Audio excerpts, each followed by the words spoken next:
Traveling up this road was super fun, but it's definitely not for newbies. So, if you're coming here, get ready to lock in for an hour of twisties. Once you reach the top, you are greeted by the cool 20-degree air and a scenic landscape that is simply sublime.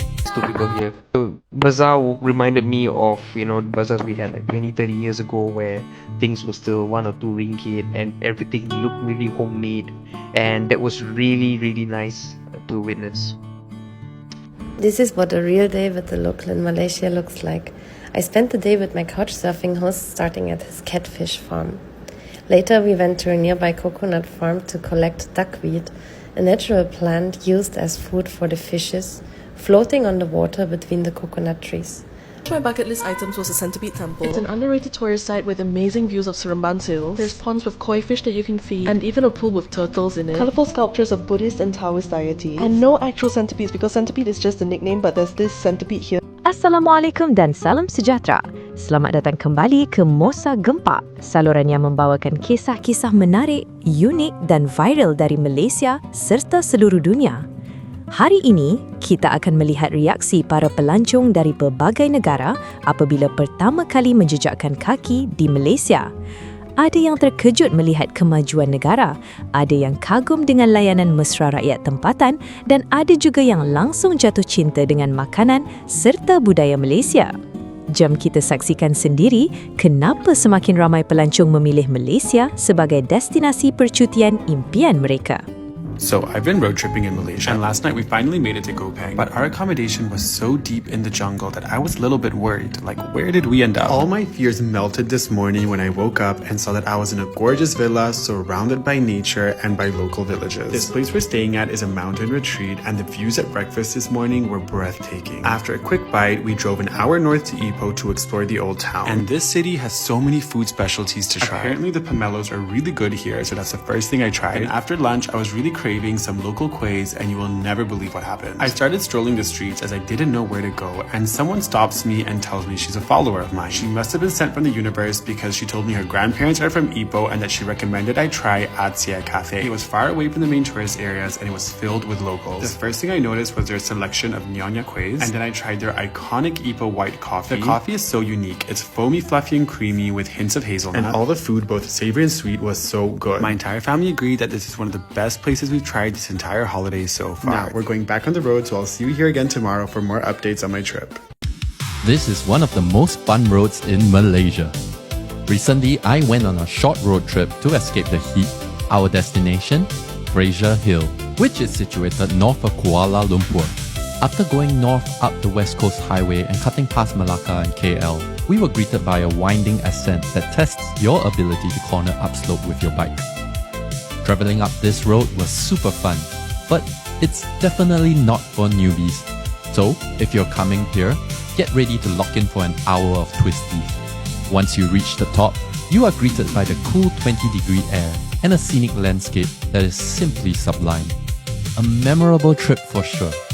Now let me know down in the comments if there are other places like this for me to explore and share with everyone. Till next time!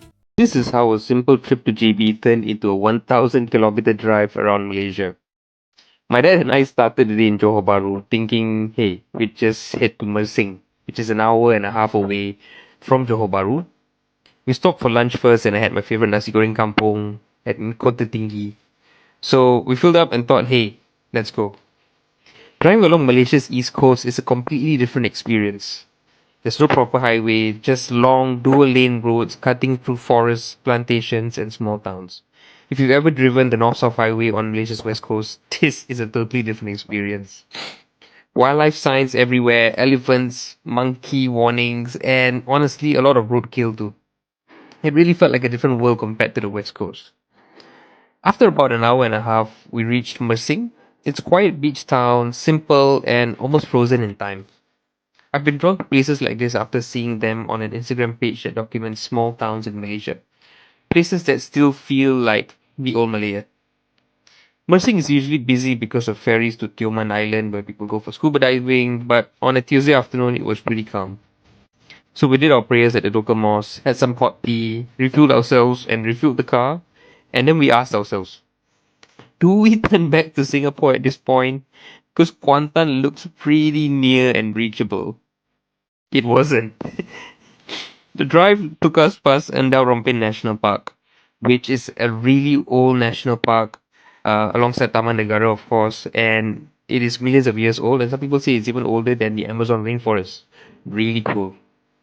And of course, this dual lanes carriageway took us through tiny towns, and it was a really charming drive. And we couldn't go as fast as we could on the north south highway, so it was a bit of a struggle.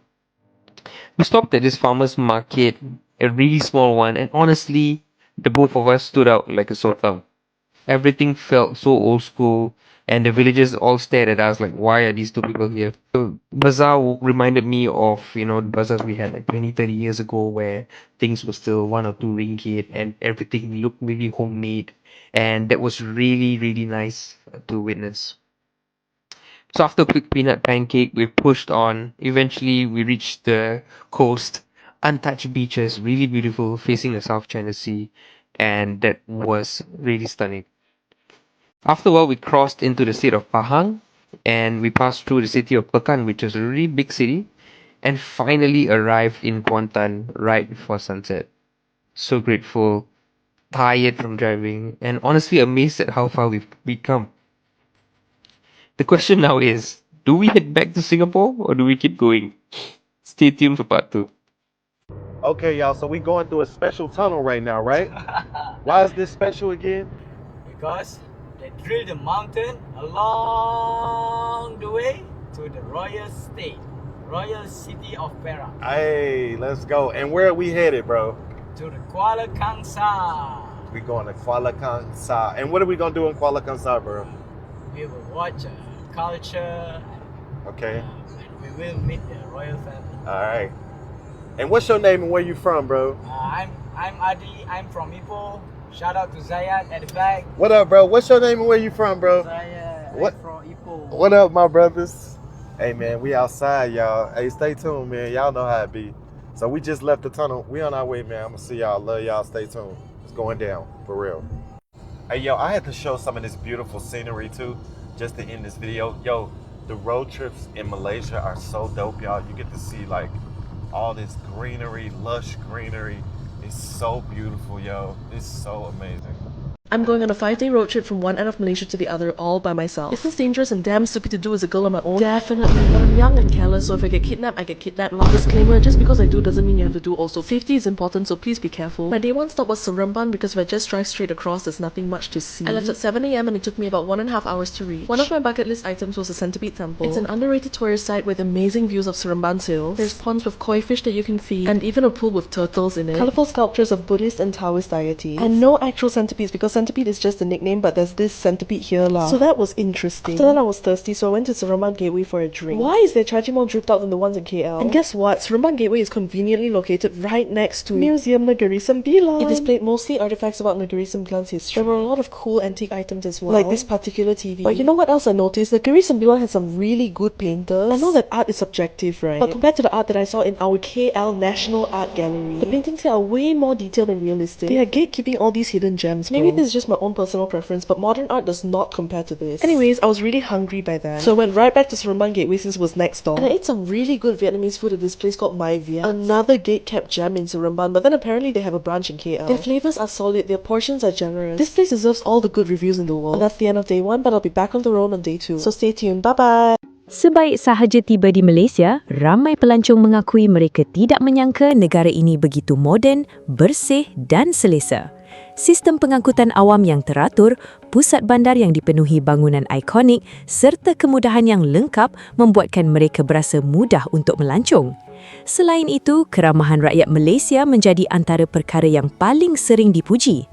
Tidak ketinggalan, nasi lemak, sate, roti canai dan teh tarik turut berjaya memikat hati ramai pelawat sehingga mereka ingin datang semula pada masa akan datang. Come with me on a 24-hour journey from the UK to Malaysia!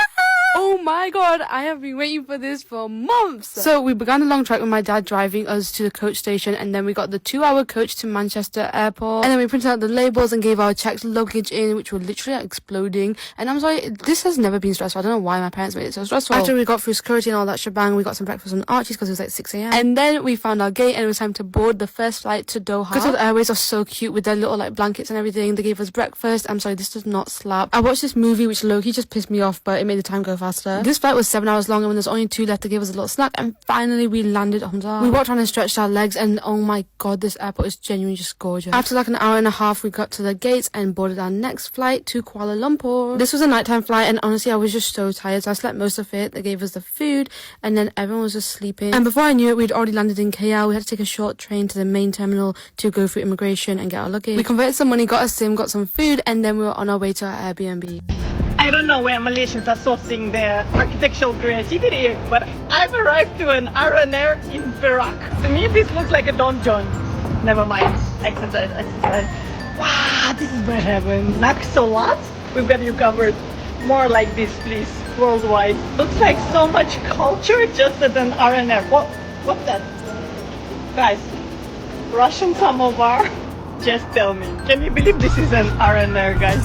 Such a splendid surprise on my way from Kuala Lumpur to Perlis. For once, my travel vlogs actually went well, even though this was a 17-hour journey, but I did get 2 nice surprises on the way there. The first one was I got a free room upgrade. Did you know that Holiday Inn has executive suites? And this is what it looks like. Unfortunately, I was only in here for a few hours because I needed to get to the airport at 3 a.m. But I did get a quick shower because it just looks so relaxing in there. I was a bit confused when I got to the airport because you have to do everything yourself now. There's no person there to take your luggage. You have to put it on the thing yourself. You have to weigh it. You have to put the tags on it. And I mean, I don't really mind, but I was just a bit concerned that I wasn't going to do it correctly. Especially because I was getting connecting flights. So I was flying with Turkish Airways for both the flights, and I saved about £1,000 in getting the direct flight option. Initially, I was a bit annoyed at myself for not booking direct flights. I was feeling so lazy, but once I got into Istanbul Airport, I was so happy because it is just one mega shopping centre. It's absolutely massive. But then it was time for flight number 2, and this is when I got my second bit of good luck of the trip. I got given a Lacoste goodie bag, like for long haul flights, full of really useful stuff that I need. And it's so useful because I can just take this home with me now. I was not expecting it to be Lacoste though, because I was literally sat in Coke. But I guess even poor people deserve slippers. But now I'm in Malaysia and I'm super excited. This is my first time here. I get to spend it with my bestie.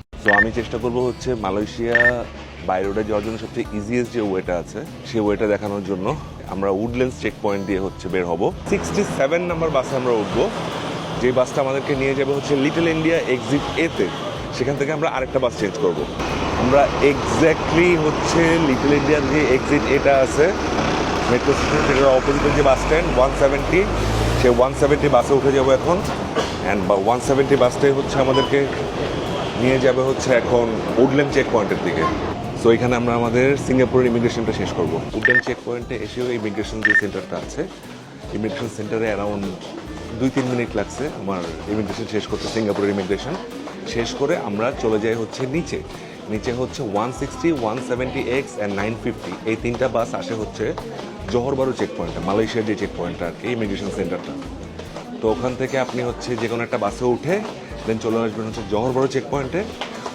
পয়েন্টে এসে আপনি মালয়েশিয়ার যে immigration সেটা complete করবেন এটা manually হয় so manually হইতে আমার সব মিলে টাইম লাগছে মনে হয় 10 মিনিট যেটা করবেন সেটা হচ্ছে আপনার রিটার্ন টিকিট আপনার হোটেল বুকিং অ্যান্ড যদি আপনি চাকরি করে থাকেন আপনার কাজের যে আইডি কার্ডটা আছে সেই আইডি কার্ডটা রাখবেন সাথে আর কিছু মানুষের কাছে এমডেক ফর্ম চায় কিছু মানুষের কাছে এমডেক ফর্ম চায় না সো অ্যারাইভেলের 3 দিন আগেই হচ্ছে এমডেক ফর্ম ওদের ওয়েবসাইটে থাকে সো জাস্ট একটু বসে 5 মিনিট লাগে fill up করে নেবেন that's it This is what a real day with the local in Malaysia looks like.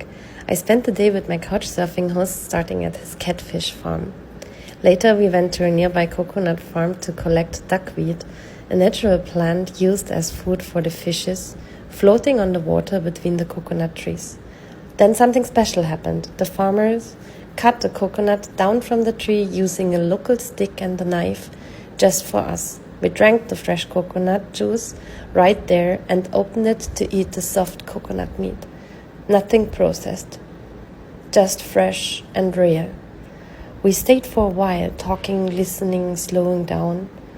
Back at the farm, we feed the fish, and we met the true guardian of the farm, a little cute cat. We ended the day at the night market where my host works. I'm so grateful for this experience. If you love this way of traveling, then just follow me. Pengalaman para pelancong ini membuktikan bahawa keindahan sesebuah negara bukan hanya terletak pada tempat-tempat menarik, tetapi juga pada sikap masyarakat yang menghormati, membantu dan menyambut tetamu dengan ikhlas. Marilah kita bersama-sama menjaga kebersihan, memelihara budaya sopan santun dan terus menjadi duta kecil yang membawa imej baik Malaysia kepada dunia. Jika anda menyukai video ini, jangan lupa tekan like, komen, share dan subscribe supaya MOSA Gempak dapat terus berkongsi kisah-kisah menarik untuk anda. Terima kasih kerana menonton. Jumpa lagi dalam video yang akan datang.